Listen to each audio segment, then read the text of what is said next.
नमस्कार. सागर healthy tips YouTube चॅनलमध्ये आपले सहर्ष स्वागत आहे. आजचा विषय आहे सर्वायकल स्पॉन्डिलिसिस. सर्वायकल स्पॉन्डिलिसिसमध्ये आयुर्वेदामध्ये खूप चांगले उपचार पद्धती आहे, ज्यामध्ये आपण मन्यबस्ती ही आयुर्वेदिक उपचार पद्धती वापरतो. मन्यबस्ती आयुर्वेदिक उपचार पद्धती करून आपण आपल्या सर्वायकल स्पॉन्डिलिसिसच्या आजारातून बाहेर येऊ शकतो. त्याचसोबत मार्जरासन म्हणजेच मांजरासन हे एक आसन आहे योगामधलं.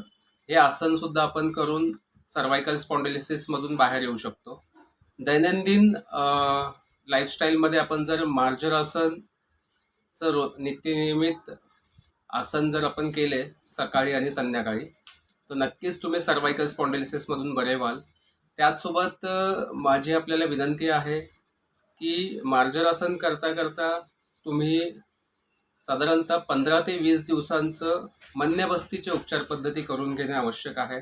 यामध्ये काय असतं, पिठाची गोलाकार पाळी करून मानेच्या आणि पाठीच्या मागच्या बाजूला ते पिठाची पाळी करून लावली जाते.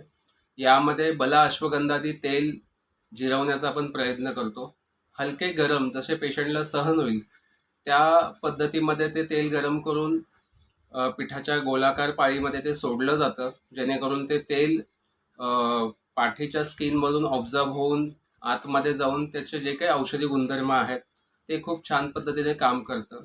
जो काही मसलवरती आलेला स्ट्रेस आहे तो कमी केला जातो. जे काही वृक्षपणा आलेला आहे 2 सांध्यांच्या मध्ये तो सुद्धा कमी केला जातो. यामुळे लवकरात लवकर तुम्ही सर्वायकल स्पॉन्डिलिसिस सारख्या आजारातून बाहेर येऊ शकतो. 15 ते 20 दिवसांचं मन्यबस्ती ही उपचार पद्धती केल्यानंतर ना तुम्हाला खूप चांगले रिझल्ट आले असतील तर पुढील 2 ते 3 महिने सुद्धा हे उपचार पद्धती सुरू ठेवावी, जेणेकरून तुम्ही या आजारातून बाहेर येऊ शकाल. धन्यवाद.